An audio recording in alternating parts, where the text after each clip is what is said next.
नमस्कार दोस्तों, स्वागत है आपका हमारे यूट्यूब चैनल पर।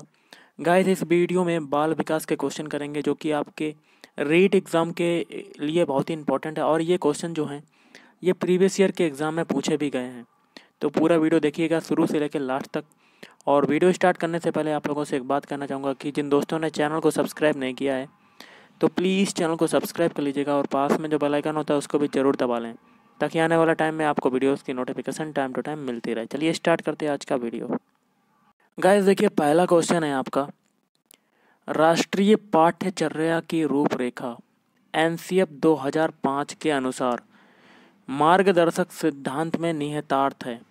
4 ऑप्शन दिए गए हैं, तो इसमें से आपका आंसर होगा ऑप्शन सी, ज्ञान को स्कूल के बाहर के जीवन से जोड़ना। ये वाला सही हो जाएगा। बाकी के जो 3 है वो गलत हैं, जिसमें पहला क्या कहता है, पाठ्यचर्या का संवर्धन, पाठ्य पुस्तक पर केंद्रित करना, ये गलत हो जाएगा। आपको ऑप्शन से ही देख के लग रहा है ये गलत है। और दूसरा भी गलत है, पाठ्यक्रम के कुछ उप विषयों को रटंत प्रणाली से मुक्त करना, ये भी गलत है। और डी भी गलत है, कक्षा की गतिविधियों को परीक्षा में कम महत्व देना। लेकिन सी वाला आपका सही हो जाएगा, ज्ञान को स्कूल के बाहर के जीवन से जोड़ना। एक और क्वेश्चन है, प्रतिभावान बालक की पहचान अवलोकन द्वारा नहीं की जा सकती क्योंकि। तो गाइस देखिए, 4 ऑप्शन दिए गए। पहला है, अवलोकन वस्तुनिष्ठ तकनीक नहीं है, और अवलोकन व्यक्तिनिष्ठ प्रविधि है, और सी है, अवलोकन सिर्फ विशेषज्ञों द्वारा ही किया जा सकता है। तो क्वेश्चन के हिसाब से ये तीनों ऑप्शन जो हैं फिट बैठ रहे हैं। जो प्रतिभावान बालक होता है उसकी जो पहचान है वो अवलोकन द्वारा नहीं की जा सकती क्योंकि ये तीनों सही हो जाए, मतलब उपरोक्त सभी। अगला है भय प्रक्रिया, जिसके फलस्वरूप बालक सामाजिक व्यवहारों को स्वीकार करता है और उसके साथ अनुकूलन करता है, क्या कहलाता है। तो ये कहलाता है ऑप्शन बी, सामाजिकरण। ओके, जहाँ पे समाज का नाम आ जाए वहाँ सामाजिकरण हो जाता है। जब कोई बालक अपना स्वमूल्यांकन करने के साथ साथ सहपाठियों के मूल्यांकन हेतु भी सहभागिता करता है तो इस प्रकार का मूल्यांकन क्या कहलाता है। तो गाइस ये कहलाता है ऑप्शन डी, रचनात्मक मूल्यांकन। सतत का मतलब होता है कंटिन्यूअस, व्यापक होता है मतलब उच्च स्तर पर, और संकलित नहीं हो सकता रचनात्मक। ऑप्शन डी वाला आपका आंसर हो जाएगा। अगला है, लक्ष्मी अपनी कक्षा को क्षेत्र ब्रह्मांड पर ले जाती है और वापस आने पर अपने विद्यार्थियों के साथ ब्रह्मांड पर चर्चा करती है। यह खालिस्तान की ओर संकेत करता है। तो ऑप्शन है, सीखने के आकलन का की ओर संकेत करता है। ओके, क्वेश्चन आपका बनता है, प्रतिद्वंदात्मक सामाजिकरण की अवस्था कहा जाता है। तो क्या कहा जाता है, ऑप्शन बी, बाल्यावस्था को। ओके, क्योंकि इस अवस्था में क्या होता है कि आप दूसरे जो स्टूडेंट होते हैं उनको आप प्रतिद्वंदी के रूप में देखते हैं। किशोरावस्था की जो प्रमुख विशेषता होती है क्या नहीं है। तो गाइस ये हो जाएगा ऑप्शन ए, मानसिक विकास।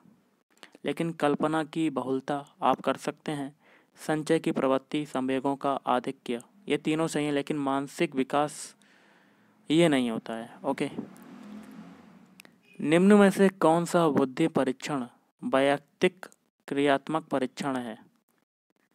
तो ऑप्शन सी, पोर्टियस भूल भुलैया परीक्षण। अगला है, अधिगम के सिद्धांत एवं उनके प्रवर्तकों का कौन सा युग्म सही नहीं है। तो ऑप्शन डी, अनुकरण सिद्धांत क्लार्क एल हल। लेकिन जो अन्वेषण का सिद्धांत जेरोम एस ब्रूनर, शाब्दिक अधिगम प्राप्त अधिगम सिद्धांत आशुबेल, प्राकृतिक दशा क्षेत्र सिद्धांत गर्ट लेबिन, ये तीनों सही हैं, लेकिन अनुकरण वाला आपका गलत हो जाएगा। आपका अगला क्वेश्चन है, जो निर्देशन एक व्यक्ति को उसकी व्यावसायिक तथा जीविका में उन्नति संबंधी समस्याओं को हल करने के लिए उसकी व्यक्तिगत विशेषताओं को उसके जीविका संबंधी अवसरों के संबंध में ध्यान रखते हुए दिया जाता है, वो क्या कहलाता है। ऑप्शन बी, व्यावसायिक निर्देशन कहलाता है। अगला है जटिल, जिसको कहते हैं समस्यात्मक बालक के लक्षण कौन से हैं? तो गाइस देखिए, ऑप्शन ए हो जाएगा विशेष प्रकार की शारीरिक रचना, लेकिन ऑप्शन बी माता पिता की मानसिक असंतुलन, परोपकार व सहयोग की भावना रखना, सूक्ष्म चिंतन की ओर रुचि रखना, ये तीनों गलत हो जाएंगे। ओके,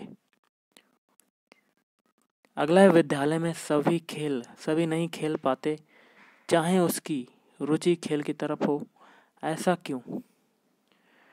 तो गाइस ये हो जाएगा ऑप्शन डी, सभी विद्यालयों में खेल के मैदान का अभाव है। नेक्स्ट क्वेश्चन है, हस्तशिल्प की शिक्षा दी जानी चाहिए। ऑप्शन ए, पिछड़े बालकों को हस्तशिल्प की शिक्षा देनी चाहिए। ओके, नेक्स्ट है, किसने कहा है सामाजिकरण की जो प्रक्रिया है दूसरे व्यक्तियों के साथ शिशु के प्रथम संपर्क से आरंभ होती है और आजीवन चलती रहती है? तो ये कहा था ऑप्शन सी, सारेवा टेलफोर्ड ने। नेक्स्ट है, बालक की शक्ति का वह अंश जो किसी काम नहीं आता है वह खेलों के माध्यम से बाहर निकाल दिया जाता है। तो ऑप्शन ए, अतिरिक्त शक्ति का सिद्धांत। अगला है, मौलिकता का गुण पाया जाता है। तो मौलिकता का गुण किसमें पाया जाता है? ऑप्शन सी, सृजनशील बालकों में मौलिकता का गुण पाया जाता है।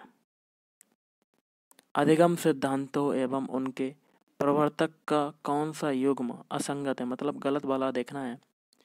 देखिए डी वाला जो है क्रिया प्रसूत सिद्धांत, ये तो आपका दिया था आपका स्किनर ने, और पावलोव ने कौन सा दिया था? संबंध प्रतिक्रिया सिद्धांत, ये भी पावलोव ने दिया था। लेकिन जो बी है ये गलत हो जाएगा, उद्दीपन अनुक्रिया सिद्धांत, ये कोलर ने नहीं दिया था, ये दिया था थॉर्नडाइक ने। और सूचना प्रसारण सिद्धांत ये दिया था कार्ल रोजर्स ने। नेक्स्ट है, छात्रों को अपना अधिकतम विकास करने में सहायता देने के लिए क्या आवश्यक है? क्या कहता है कि छात्रों को अपना अधिकतम विकास करने में सहायता देने के लिए क्या आवश्यक है? ऑप्शन ए, परामर्श की आवश्यकता पड़ती है। ओके, प्रसिद्ध मनोविज्ञानी जीन पियाजे के अनुसार ज्ञानेंद्रियों का विकास किस अवस्था में होता है? तो गाइस ये हो जाएगा ऑप्शन बी, संवेदनात्मक स्थिति अवस्था। मानव संज्ञानात्मक सिद्धांत के अनुसार ज्ञान, तो ऑप्शन सी, 1 व 2 दोनों में होता है, मतलब केवल व्यक्ति में होता है, केवल समाज में होता है। क्वेश्चन कहता है समावेशी शिक्षा समर्थन करती है, तो क्या समर्थन करती है? ऑप्शन सी, असमर्थ बालकों को समर्थ बालकों के साथ समान अधिकार देने का। ओके, नेक्स्ट है, अपनी कक्षा में एक बालक नए और अधिक साहचर्यों के निर्माण में निहित रहता है, शिक्षक होने की दृष्टि से आप उसे किस श्रेणी में रखेंगे? तो ऑप्शन बी, सृजनात्मक। पूर्व बाल्यावस्था में बालक में जिन सामाजिक विशेषताओं का आविर्भाव और विकास होता है उनमें से प्रमुख नहीं है। ऑप्शन सी, परिपक्वता। ओके, किसी छात्र के भावी जीवन की सफलता, प्रसन्नता और कुशलता काफ़ी हद तक समस्या समाधान पर निर्भर करती है, अतः शिक्षक को चाहिए कि वह छात्र को समस्या का समाधान कराते समय ध्यान रखे। ऑप्शन सी, समस्या का महत्व को। नेक्स्ट है, अपने विषय के शिक्षण को प्रभावी बनाने के लिए आप क्या करेंगे?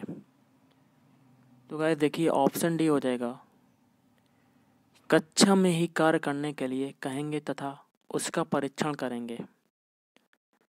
शिक्षा के क्रियाशीलता के सिद्धांत का क्या अर्थ होता है? ऑप्शन बी, जो छात्र क्रियाशील होते हैं उन्हें करके सीखने का अवसर दिया जाना चाहिए। छात्रों में मौखिक अभिव्यक्ति को विकसित करने का तरीका कौन सा है? ऑप्शन डी, ये सभी परिचर्चाओं का आयोजन, भाषण प्रतियोगिताओं का आयोजन और अंत्याक्षरी का आयोजन। वस्तुनिष्ठ प्रश्नों का उद्देश्य क्या होता है? ऑप्शन डी, छात्रों की कौशलता एवं ज्ञानोपार्जन की जांच होती है।